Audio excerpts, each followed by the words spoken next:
Bonjour, bienvenue. Alors, on va faire une petite vidéo pour présenter les formations en français qui sont proposées à l'Institut juridique Panamic Learning School. Donc,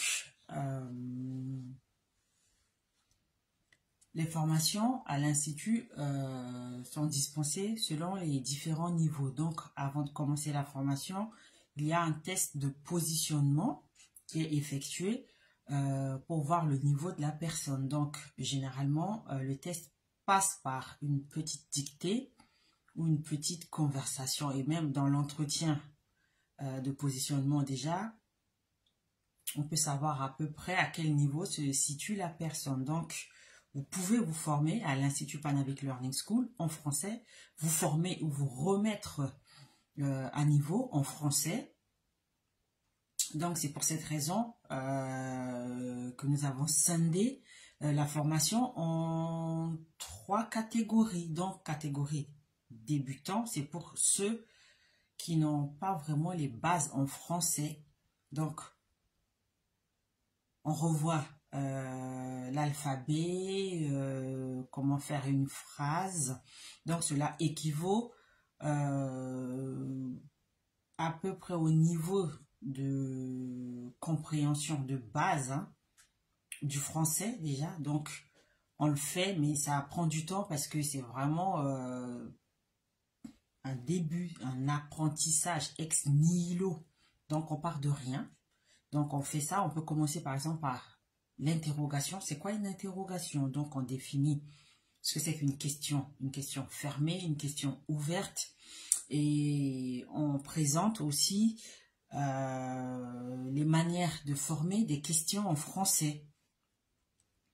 Lorsqu'on est dans un registre familier, lorsqu'on est dans un registre standard ou dans un registre soutenu. Bon, le registre soutenu, on en fait juste la présentation, mais ça s'adresse aux personnes qui sont dans la catégorie avancée ou intermédiaire. Donc, pour le premier niveau, la catégorie débutant, c'est vraiment l'interrogation, les indicateurs du temps, pardon, le temps qu'il fait en ce moment. Il pleut, par exemple, il fait beau, etc. Donc, comment parler du temps d'aujourd'hui, d'hier, de demain, de ce matin, de cet après-midi, etc. Donc, on voit tous ces indicateurs-là au niveau débutant.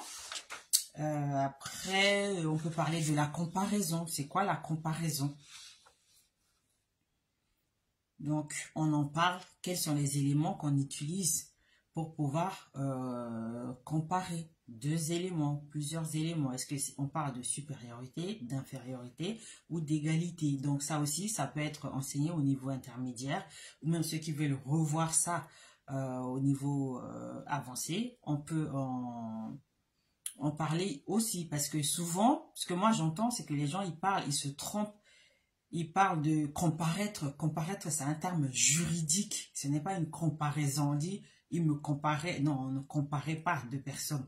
On compare deux personnes. Donc, ce sont des erreurs, des petites erreurs, mais qu'il est peut-être judicieux de revoir et puis de ne plus faire. Surtout si on aspire à progresser, à évoluer professionnellement. Donc, ce sont des choses dont on parle pendant ces formations-là. On va parler aussi des articles partitifs. Qu'est-ce que c'est? On fait des dictées parce que de toute façon, même au niveau, ça c'est commun à tous les niveaux, un niveau débutant, intermédiaire, avancé. La dictée, c'est un excellent moyen de progresser. La dictée et la lecture, mais la lecture, c'est plus pour les niveaux niveau intermédiaire ou avancé parce que pour pouvoir lire, il faut accumuler des mots, faire du vocabulaire, de la grammaire, savoir associer les mots, construire des phrases, etc. Donc, les petites dictées du début permettent, par exemple, d'associer les sons, les dictées de sons, de syllabes, la dictée négociée, la dictée recherche, la dictée sans erreur, l'autodictée, la dictée recto-verso, la dictée copiée avec un léger différé, etc. Donc, il y a vraiment des formes de dictée. On peut reconstituer un texte, mais ça, c'est plus pour les niveaux intermédiaires et avancés.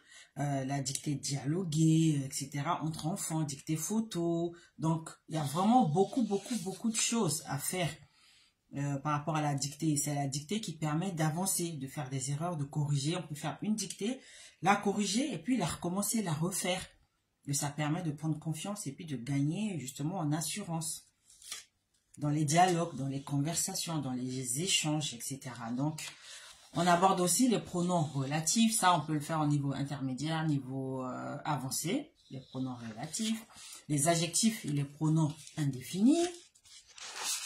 Avec des exercices qui vont avec. Hein. Donc, comment on utilise lequel, le pronom lequel, ou laquelle, ou lesquels, ou desquels, etc. Donc, il y a beaucoup d'exercices à faire et puis ça permet justement de progresser. On peut parler aussi du discours indirect. Et dans les conversations, on peut parler de l'école et de la laïcité, par exemple de la vie courante, de la vie quotidienne.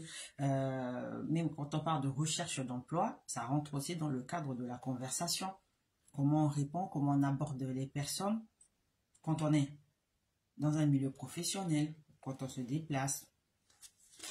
Donc, il y a des choses à faire, à ne pas faire, il y a des mots à utiliser. Est-ce qu'on tutoie les gens qu'on ne connaît pas? Est-ce qu'on les vouvoie? On appelle les gens par leur nom de famille, leur prénom, etc. Donc, ce sont des petites choses qui entrent dans la conversation et qui permettent d'avoir de l'assurance et puis de progresser en français. Et puis après, on va parler des liaisons, par exemple les liaisons obligatoires, les liaisons interdites, les liaisons grammaticalement parlant. Hein.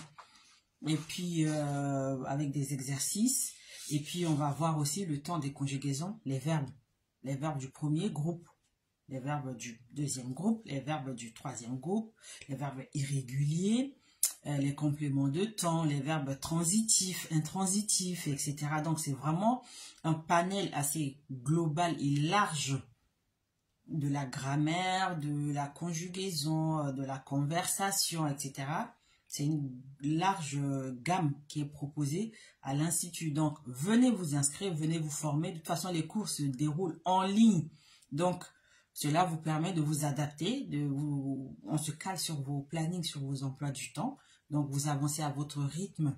Et puis, les cours sont proposés sous forme de forfait. Donc, il y a des forfaits de 30 heures pour le niveau débutant, pour le niveau intermédiaire et pour le niveau avancé. Et après, en fonction de vos besoins, si vous sentez que vous avez besoin de plus d'heures pour vous sentir à l'aise, à ce moment-là, on procède par heures supplémentaires. Mais dans tous les cas, n'hésitez pas à nous contacter. On fait un devis, c'est vraiment au cas par cas et puis on s'adapte à votre niveau, à votre situation, à votre budget. Donc, les paiements sont possibles en plusieurs fois pour s'adapter à la situation de tout et chacun. Donc, c'était juste une petite précision parce que c'est vrai que la base de l'Institut, c'est vraiment les cours de droit, les cas pratiques, les dissertations, les commentaires d'arrêt, etc. Mais pour faire du droit, il faut parler français. Parce que tout est rédigé en français, il faut avoir une bonne notion de base. En français, un bon niveau. Mais après, pour se rendre à des entretiens d'embauche, il faut avoir une base en français. Et comme je l'avais déjà dit il y a quelques jours dans une vidéo, il y a un projet de loi en cours de discussion au Sénat et à l'Assemblée nationale. Donc, on attend que la loi soit votée pour avoir le texte définitif. Et à ce moment-là, on en parlera plus longuement, mais du coup, on exige des personnes qui souhaitent s'établir durablement en France d'avoir un niveau minimum en français. Donc, le niveau, c'est l'équivalent du niveau A1, c'est-à-dire c'est un niveau qui permet d'avoir une conversation standard, une conversation de base qu'on peut avoir avec quelqu'un dans les transports en commun, au supermarché, à la pharmacie, à la boulangerie, au bureau de poste, ou devant une école ou à la mairie, etc. pour obtenir des renseignements, des informations. Et donc, c'est tout ce que nous proposons à l'Institut Parnavic Learning School. Donc, n'hésitez pas à nous contacter pour vous remettre à niveau, pour apprendre même les conjugaisons, parce que les conjugaisons permettent justement de parler, de faire des phrases. On étudie différents verbes, les verbes à conjugaison particulière, les verbes écrire, finir, comprendre, apprendre, dire, mettre.